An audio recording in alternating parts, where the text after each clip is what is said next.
오늘 데살로니가전서 9주차가 되었습니다. 오늘 부활과 재림의 소망이라는 제목으로 말씀을 나누겠습니다. 우리 데살로니가전서 4장 13절로 18절입니다. 제가 한 절 읽고 여러분들이 한 절을 교독하겠습니다. 형제들이여, 우리는 여러분이 죽은 사람들의 문제에 대해서 알지 못하기를 원치 않습니다. 그것은 부활의 소망을 갖지 못한 세상 사람들처럼 죽은 사람에 대해 여러분이 너무 슬퍼하지 않게 하려는 것입니다.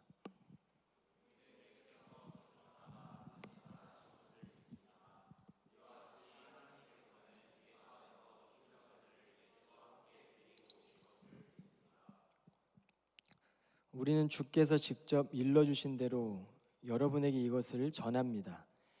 주께서 오시는 날까지 우리 살아남아 있는 사람들도 이미 무덤 속에 잠들어 있는 사람들보다 결단코 앞서지 못할 것입니다.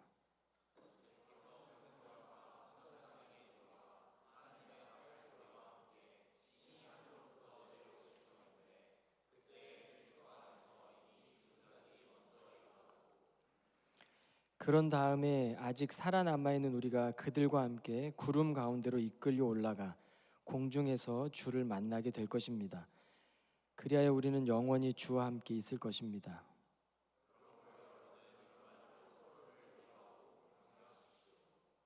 아멘. 네. 말씀을 전하기 전에 저에게 아직 다 읽지 못한 시집 한 권이 있습니다. 이 시집은 제가 캐나다에서 목회하는 동안에 오랫동안 알고 지냈던 목사님께서 쓰신 시집입니다. 어느 날 이 목사님이 자기 아들을 떠나 보내야만 했습니다. 2021년도 11월 17일 아침이었어요. 일하던 중에 이 아들이 뇌졸중으로 쓰러지게 됩니다. 급히 병원으로 이송을 했는데 연락을 받고 병원에 갔더니 아들이 의식을 잃은 채 이미 의사들의 손을 통해 수술을 받고 있었어요. 그날 밤에 저도 그 병원에 찾아갔는데 목사님하고 사모님은 간절한 마음으로 기도하며 초조하게 그 시간을 버티고 있었습니다. 정말 많은 중보하는 사람들의 기도를 통해서 수술 후에 재활도 하고 눈도 뜨고 회복이 좀 보이긴 했는데, 이 간절한 소망의 시간을 보냈지만 2023년 9월 18일 새벽에 이 누나의 기도 중에 아들은 이 목사님의 아들 하늘나라로 떠났습니다. 결국 놓을 수 없을 것 같은 이 아들의 손을 목사님은 놓아주어야 했습니다. 이후에 목사님께서는 사랑하는 아들을 그리워하며 이 시집을 쓰셨어요. 시집을 쓴 이유는 이 과테말라의 이 아들 이름이 요한인데, 요한 이름으로 교회를 세워주시려고 쓴 시집입니다.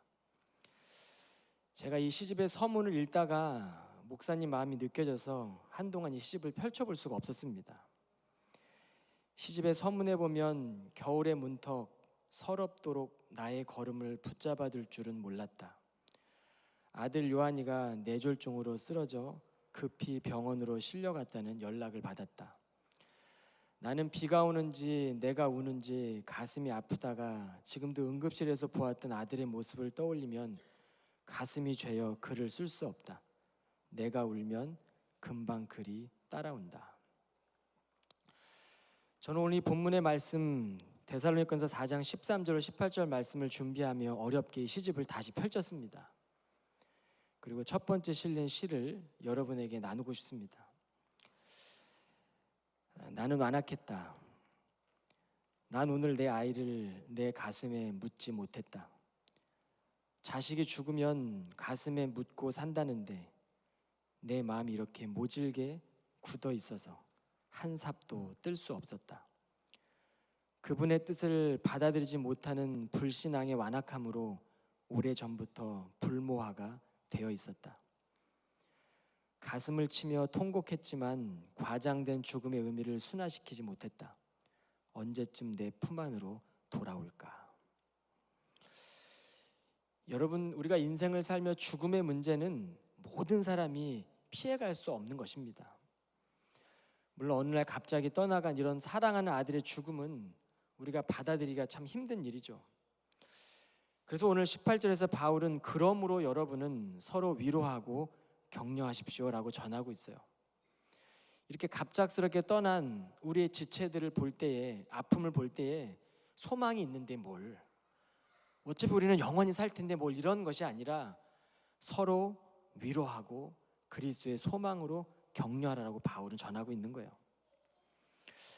당시 데살로니가 지역에 살던 이 교우들은, 데살로니가 성도들은 이 헬레니즘 시대였어요. 그러니까 이 헬레니즘의 문화는 뭐냐면 영원한 구원에, 그러니까 헬레니즘 문화는 이원론적 사고입니다. 그래서 육은 다 악하고 영은 선하다. 죽으면 영혼이 육체라는 감옥에서 해방이 되는 것이다라고 여겼어요. 그러니까 이 헬라인들의 세계관은 죽음을 받아들였지만 이 부활에 대한 개념이 없었습니다. 근데 이 데살로니가 교인들이 이방 종교를 믿다가 그리스도를 믿고 거듭은 났지만 신앙생활 하면서 그들의 동료들이 신앙생활 하다가 하나둘씩 떠나가는 겁니다. 근데 이 재림 전에 죽은 자신의 동료들이 영원한 구원에 참여하지 못할 거라는 오해로 인해 그들이 슬퍼했어요. 소망이 없는 슬픔이죠. 주님이 다시 오실 때 이 죽은 우리의 동료들은 어떻게 될까? 혹시 이들은 주님의 영광에 참여하지 못하는 건 아닐까라는 여러 가지 논란이 있었습니다. 그래서 바울은 이미 죽은 너희의 이 교우들도 그렇고 예수를 믿고 이미 죽은 성도들은 이 그리스도의 재림이 올 때 다시 살아날 것이다. 그리고 우리가 살아갈 때 이 종말론, 잘못된 종말론을 가지고 다 필요 없다, 일상의 삶이 필요 없다고 믿는 이들에게 성도의 바른 삶이 무엇인지를 말씀하는 겁니다. 그러니까 이 데살로니가 전서는 제가 처음 시작할 때 바른 종말론에 대한 바울의 교훈이라고 제가 설명을 했습니다. 보통 바울의 서신서에는, 대부분의 서신서에는 한두 줄 정도 감사 인사를 하고 바로 본격적인 교훈으로 들어가는데, 이 데살로니가 전서는 초기 서신이었기 때문에 1장부터 3장까지 감사 인사를 나눕니다. 그리고 4장부터 4장 5장이 펼쳐가지고 이 바른 삶이 무엇인지, 이 종말론이 무엇인지를 바울이 편지하고 있는 겁니다. 13절을 보면 형제들이여 우리는 여러분이 죽은 사람들의 문제에 대해서 알지 못하기를 원치 않습니다. 그것은 부활의 소망을 갖지 못한 세상 사람들처럼 죽은 사람에 대해 여러분이 너무 슬퍼하지 않게 하려는 것입니다. 죽은 사람들의 문제에 대해서 알지 못하기를 원치 않다. 죽음이 끝이 아니라는 겁니다. 죽음이 끝이 아니다. 죽음이 끝이 아니라면 우리는 어떤 소망이 있는가라고 오늘 말씀하는 게 바로 14절입니다. 두 가지 믿음에 대해서 분명하게 말씀하고 있는데, 14절에 보면 우리는 예수께서 죽으셨다가 다시 살아나신 것을 믿습니다. 이게 첫 번째 믿음입니다. 두 번째는 이와 같이 하나님께서 예수 안에서 죽은 자들을 예수와 함께 데리고 오실 것을 믿습니다. 두 가지의 믿음을 얘기하고 있어요. 성도들은 다시 오실 주님을 기다리지만 이 십자가의 사랑으로 살아가지만 우리는 죽었다가 다시 살아날 것을 믿고, 또 하나님께서 예수 안에서 죽은 자들, 이 성도들은 예수와 함께 데리고 오실 것을 믿습니다. 이 두 가지의 믿음을 얘기하고 있는 겁니다. 이 오늘 개역개정에 보면, 이게 제가 지금 보고 있는 성경은 쉬운 말 성경인데, 개역개정에 보면 14절을 우리는 예수께서 죽으셨다가 다시 살아난 것을 믿습니다. 이와 같이 하나님께서는 예수 안에서 잠자는 자들이라고 표현하고 있습니다. 왜 이렇게 표현하고 있냐면, 헬라어로 이 코이마노라는 단어는요, 잠자다, sleep, 죽다, 다이라는 뜻을 두 가지 의미를 다 갖고 있습니다. 그러니까 우리가 예수 안에서 죽은 자들은, 성도들은, 예수님을 믿고 죽은 자들은 예수님처럼 다시 살아날 것이다. 근데 이 헬라어로 보면 오늘 코이마노라는 단어는 예수 안에서 잠든 자들은 예수님처럼 다시 살아날 것이다. 여러분, 성경은요, 이 죽음, 이 코이마노라는 단어를 잠으로 비유하는 구절들이 많이 있어요. 여러분, 18번 정도 신약경에 사용이 되고 있는데 14번이 죽다라는 의미로 사용되었습니다. 몇 군데만 찾아보겠습니다. 요한복음 11장 11절이에요. 이 말씀을 하신 후에 또 이르시되 우리 친구 나사로가 잠들었도다. 코이메타이. 이게 다 지금 코이마노의 동사에서 오는 변형되는 단어들입니다. 데살로니가서 4장 13절에 보면 형제들아 자는 자들의 코이모네온에 관하여는 너희가 알지 못함을 우리가 원하지 아니하노니 이는 소망 없는 다른 이와 같이 슬퍼하지 않게 하려 함이라. 고린도전서 15장 6절에 보면 그 후에 500의 형제들에게 일시에 보이셨나니 부활하신 주님이 그들에게 보이셨나니 그 중에 지금까지 대다수는 살아있고 그 당시에 어떤 사람들은 잠들었으며 죽었다는 의미죠. 에코이 메데산. 고린도전서 15장 20절에 보면 그러나 그리스도께서 죽은 자 가운데서 다시 살아나사 잠자는 자들의 케코이 메메논이라는 이 잠자는 자들, 죽은 자들을 의미하는 겁니다. 잠자는 자들의 성도들의 죽음을 얘기하는 거예요.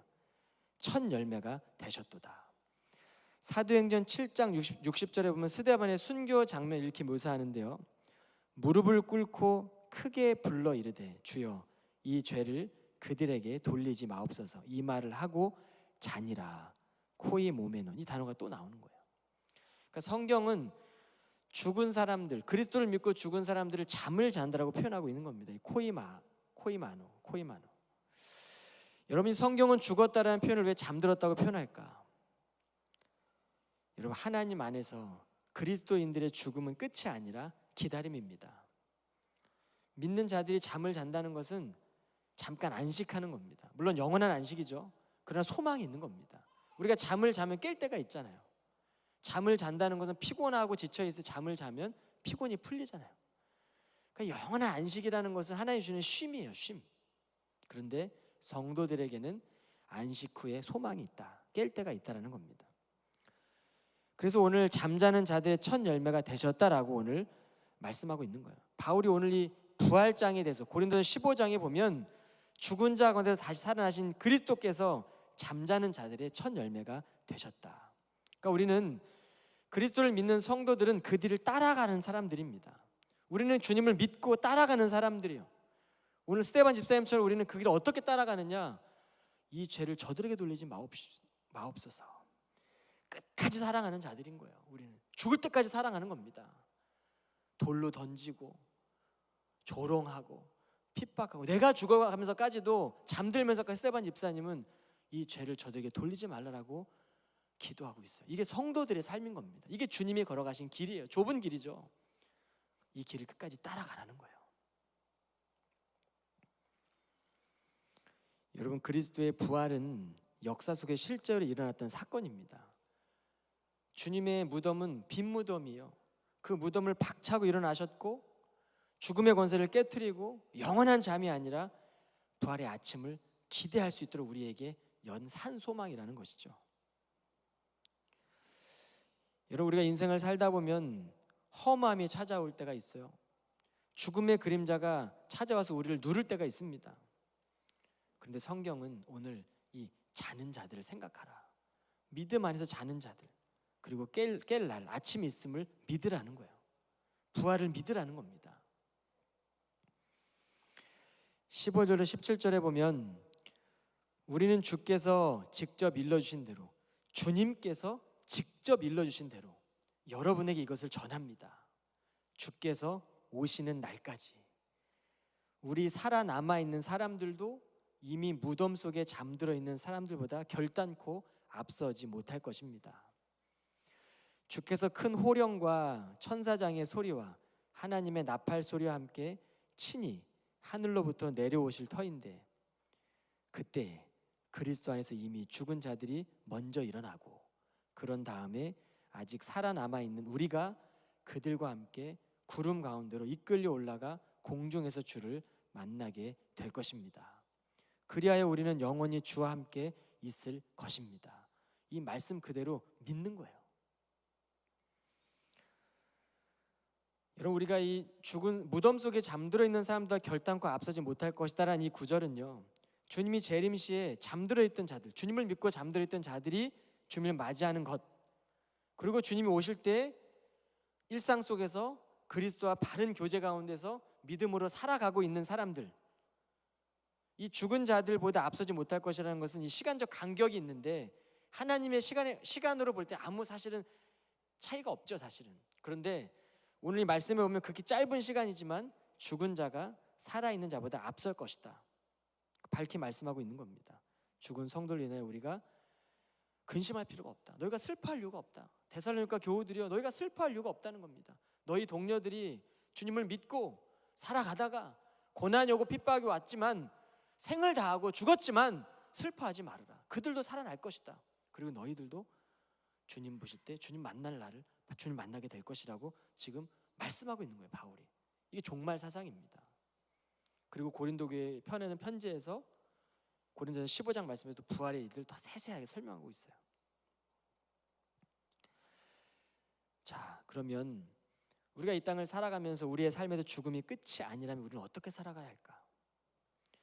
여러분, 주님이 다시 살아나신 것을 실제로 그대로 믿고, 이게 고린도전서 15장 21절 22절에 보면 다시 살아나신 것을 실제로 사실 그대로 믿고 그와 연합한 성도들 자신들 역시 장차 부활할 것이라는 사실을 믿는 것이다 라고 말씀하고 있어요. 그러니까 결국 믿음입니다. 기독교의 본질은 믿음에 있어요. 우리가 핍박이 오고 고난이 오고 내 삶에 여러 삶의 죽음의 그림자가 다가와도 우린 옛사람으로 돌아갈 수가 없는 겁니다. 어려운 환경에 처해 있다고 해도 우리는 예수 그리스도를 버릴 수가 없는 존재로 살아가고 있어요. 그러니까 바울은 이 데살로니가 교회들에게 헤어졌다고 슬퍼하지 말아라. 이방 종교, 너희들이 믿었던 그 종교로 다시 돌아가지 말아라. 끝까지 부활하신 주님을 믿고 서로 위로하고 격려하라고 말씀하는 거예요. 오늘 15절 18절을 다시 볼까요? 15절 보면 주께서 직접 일러주신 대로 여러분의 이것을 전합니다 라고 말씀하시고 나서 쭉 말씀하고 마지막 18절에는 여러분은 이런 말로, 지금 바울이 말했던 이런 말, 그리스도의 종말에 대한 이런 말씀을 가지고 서로 위로하라는 겁니다. 잠자는 자의 첫 열매가 되시는 그리스도의 이 소망을 가지고 서로 격려하라는 거예요. 슬퍼하는 자들에게. 그러니까 이 말이 슬퍼하지 마, 왜 울어, 이런 차원이 아닙니다. 같이 울어주고, 슬퍼하는 자들 같이 울어주고 같이 웃고 그리고 사랑해주고, 이 소망을 말씀하고 있는 겁니다. 제가 요한복음에 있는 한 구절만 더 볼 텐데요, 요한복음 8장에 보면 예수님께서 하신 말씀입니다. 12절에 보면 예수께서 사람들에게 다시 말씀하셨다. 나는 세상의 빛이다. 나를 따르는 사람은 결코 어둠 속을 걷지 않을 것이며 생명의 빛을 얻을 것이다. 24절에 가서는요, 당신들이 당신들의 죄 가운데 죽을 것이라고 말한 것은 바로 이 때문이요, 내가 나에 대해 누구라고 주장하는 말을 당신들이 믿지 않는다면, 그리스도를 주로 믿지 않는다면 당신들은 당신들의 죄 가운데 죽고 말 것이요. 여러분, 우리가 이 믿음을 갖지 않는다면, 믿지 않는다면 결국 우리의 죄 때문에 우리가 죽고 말 것이요 라고 주님이 말씀하시는 겁니다. 자, 그렇다면 여러분, 우리는 주님의 부활을 믿어야 돼요. 믿지 않는가? 여러분, 우리는 믿을 수도 있고 믿지 않을 수도 있어요. 그리고 믿음도 불신도 관심 갖지 않고 그냥 아무것도 관심 갖지 않고 그냥 살 수 있습니다. 난 믿음도 싫고 믿지 않는 것도 싫어. 그냥 나는 아무 생각 없이 살 거야. 그런데 아무 생각 없이 관심 두지 않고 살아도 결국에는 그 죄로 인해 모든 인간은 영원한 사망으로 가게 된다는 거예요. 우리의 죄 때문에. 그 말씀하고 있는 겁니다. 당신들의 죄 가운데서 죽고 말 것이오.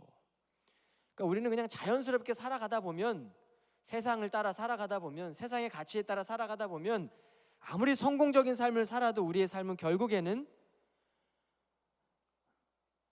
살 길로 나아가는 것이 아니라 죽을 길로 나아가는 거예요. 그 죽음의 끝으로 나아가는 겁니다. 그런데 주님을 믿으면, 우리가 믿으면 사는 겁니다. 살 길로 나아가는 거예요. 왜냐하면 주님이 믿으면 건져내시거든요. 이것이 바로 구원입니다. 우리는 다 구원받은 사람들이잖아요. 우리가 이제 죽음의 문제, 슬픔의 문제는 운명이 아닙니다. 소망을 바라보고 걸어가는 거예요. 이게 바로 부활의 신앙입니다. 다시 만날 걸 소망하고 우리는 걸어가는 거예요. 그런 마음을 가지고 성도는 하나님이 주신 이 말씀을 묵상하는 거예요. 이 주님을 힘써 아는 겁니다. 내 백성이 알지 못해 망한다고 그러잖아요. 우리가 이 주님을 힘써 아는 겁니다. 배우고 듣고 생각하고, 주님을 생각하고 주님의 십자가를 바라보고 하나님 말씀을 배우는 겁니다. 근데 이 배운다는 것이 단순한 지식이 아니에요. 믿음은 단순한 지식이 아닙니다. 이 믿음은요, 지식에 머무는 것이 아니라 살아있는 하나님과 관계 맺는 겁니다. 우리의 믿음의 본질이 그렇습니다.